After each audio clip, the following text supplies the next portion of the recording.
Bonjour les toqués du Tic Tac. Alors aujourd'hui, on va sortir les costumes et les smokings pour une émission consacrée aux dress watches.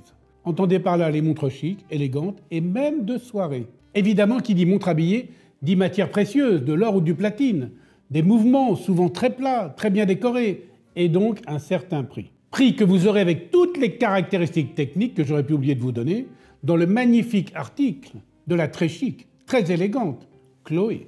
Sur le site, évidemment, non moins élégant, mywatch.fr. Vous avez mis votre plus beau costume, vous êtes prêts? Prêts pour le spectacle? Levez le rideau.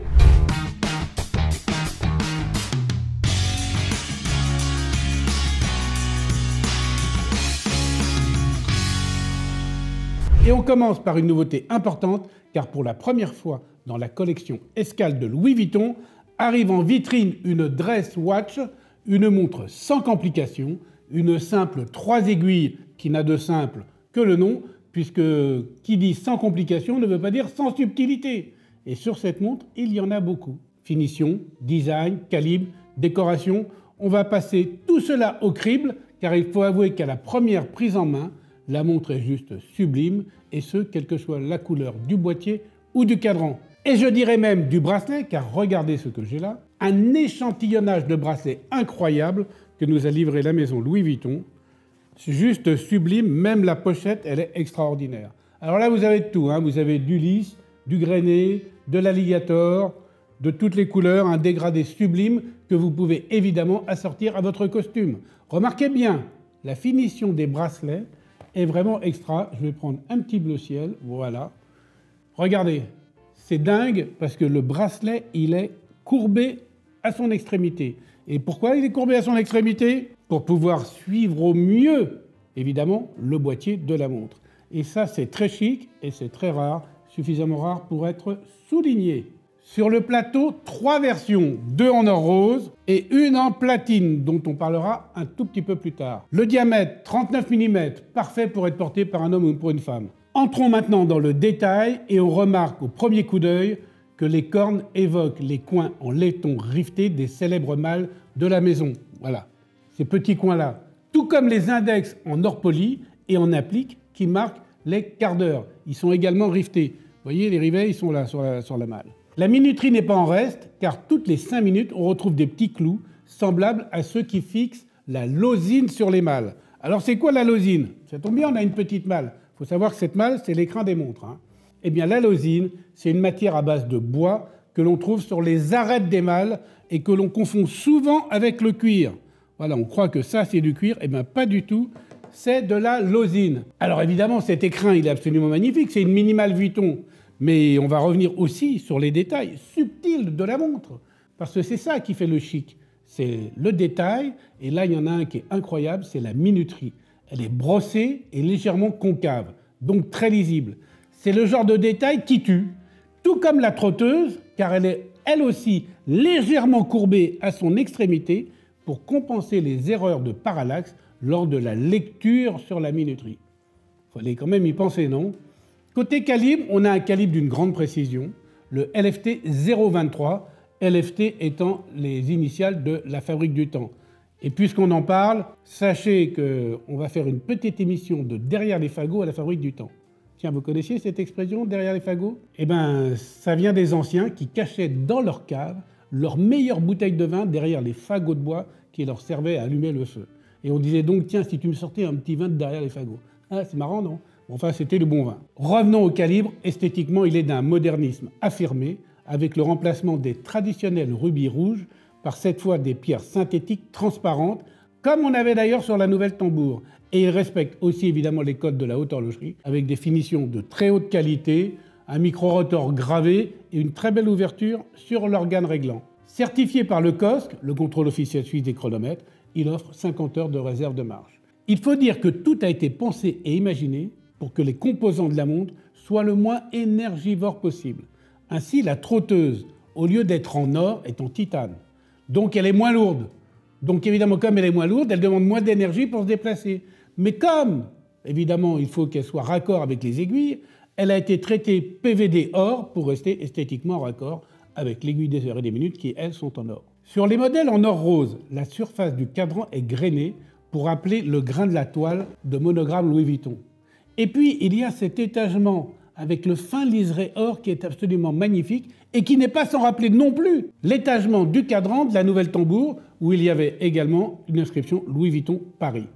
Pour ceux qui n'ont pas vu l'émission sur la Nouvelle Tambour, je vous mets l'affiche parce que vous verrez à côté de moi, j'ai un objet absolument magnifique qu'il faut absolument découvrir. Également disponible dans une livrée encore plus luxueuse, le modèle en platine avec son cadran météorite qui conjugue les nuances de gris au plus que parfait. Évidemment, c'est des reflets de lumière quasi métalliques comme seuls peuvent le faire une pierre de météorite. Et d'ailleurs au poids, on voit qu'il y a une petite différence de poids. Évidemment, le platine est plus lourd que l'or. À l'arrière, un cartouche en or rose sur lequel est gravé le numéro de série. Il est en or rose sur le modèle en platine, alors qu'il est en or blanc ici sur le modèle en or rose. Cette petite plaque n'est pas non plus sans rappeler les plaques d'identification que l'on retrouve sur les malles Vuitton.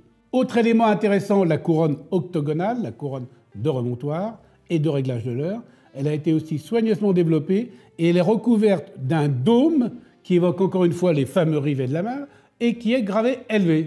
Voilà donc une escale de choix, ou plutôt 3 escales de choix au pays de l'horlogerie de qualité, pays où les belles destinations se font rares, mais pas dans cette émission, puisque je passe sans transition à la manufacture Patek Philippe et à la montre mythique, l'Ellipse. Ellipse que vous avez pu voir dans notre épisode numéro 3 du salon Watch & Wonders, avec son bracelet chaîne souple en or de toute beauté. Je vous mets l'affiche, allez voir le bracelet, c'est une bombe. Il faut savoir qu'après la célèbre collection Calatrava lancée en 1932, l'Ellipse, c'est la plus ancienne des collections chez Patek Philippe, puisqu'elle a été lancée en 1968. L'Ellipse, c'est aussi le mariage parfait du rectangle et du cercle, avec des mensurations qui ne sont pas dues au hasard, puisqu'elles sont inspirées par le nombre d'or. Je rappelle ce qu'est le nombre d'or. C'est un nombre qui permet de déterminer la divine proportion d'un objet ou d'une construction, très utilisé d'ailleurs par les architectes. L'Ellipse que j'ai aujourd'hui dans les mains est plus habillée, plus classique pourrait-on dire, que celle avec le bracelet chaîne, puisqu'elle est évidemment sur un bracelet en alligator mat. Et dans cette configuration, elle s'impose comme l'une des dress watch les plus emblématiques de sa génération. Ici, c'est la grande taille que j'ai dans les mains, dont les dimensions sont 34 mm de large par 39,5 mm de haut. Le cadran est en or rose, mais décoré d'un noir profond que vient à peine souligner un soleillage très discret, voire quasi imperceptible. Les index sont en applique et d'une finesse incroyable, tout comme les aiguilles que l'on dit type cheveux, c'est dire la finesse.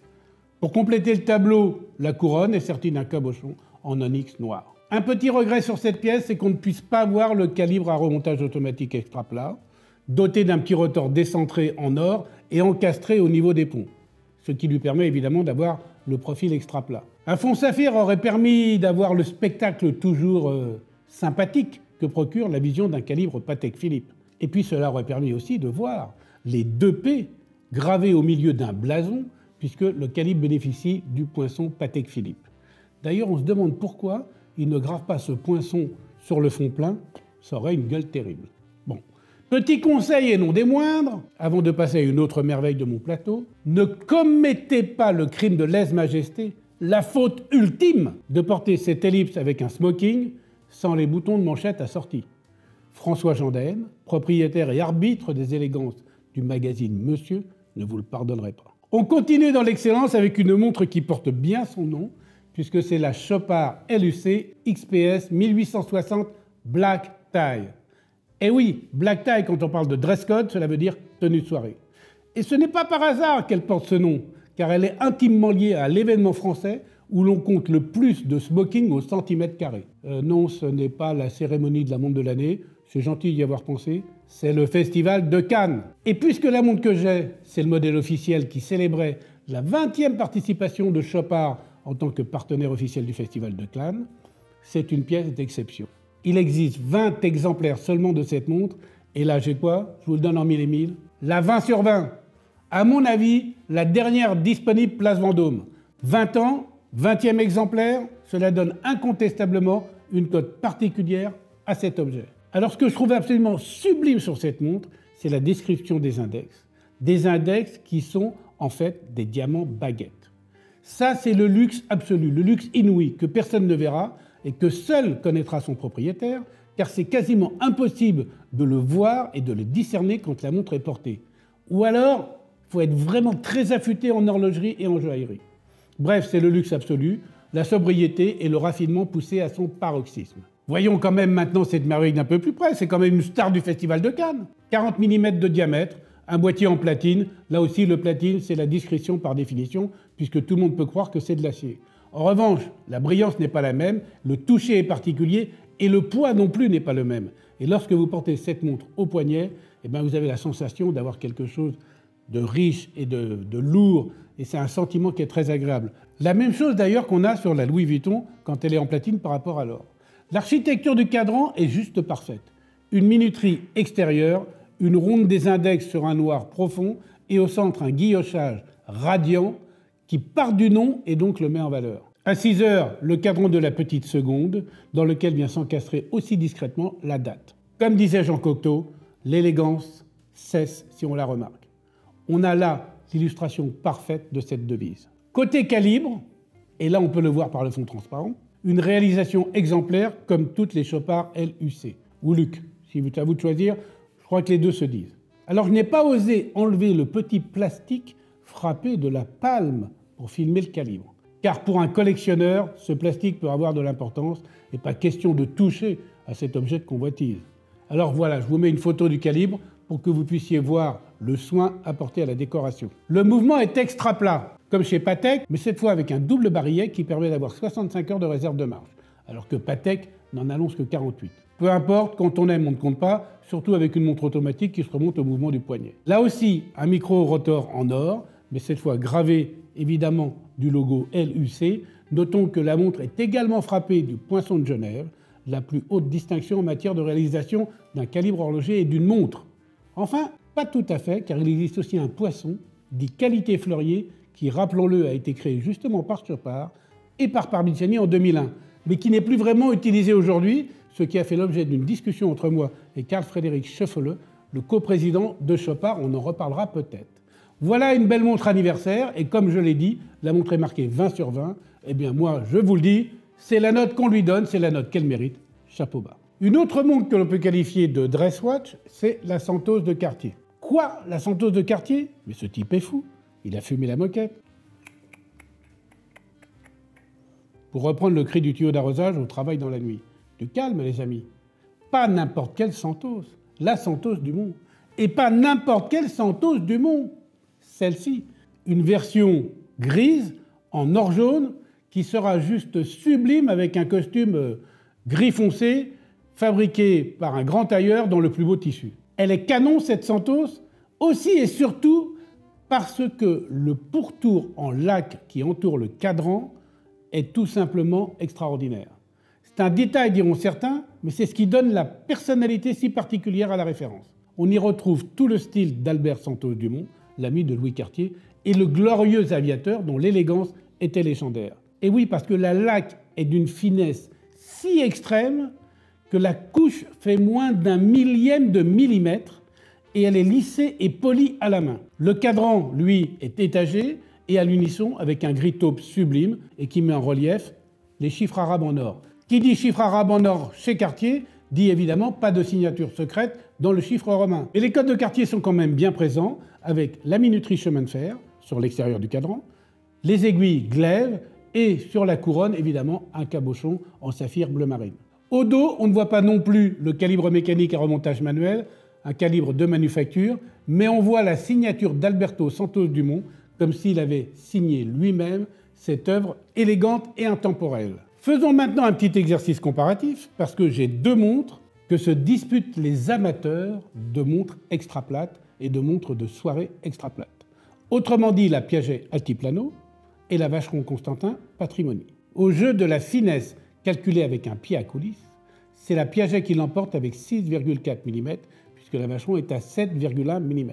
Prise de mesure effectuée par mes soins, au centre de la montre, avec le pied à coulisse offert par mon ami Théo, évidemment de la chaîne Le Calibre. Mais, car il y a un mais, quand on regarde les deux montres de profil, eh bien bizarrement la Vacheron semble plus fine.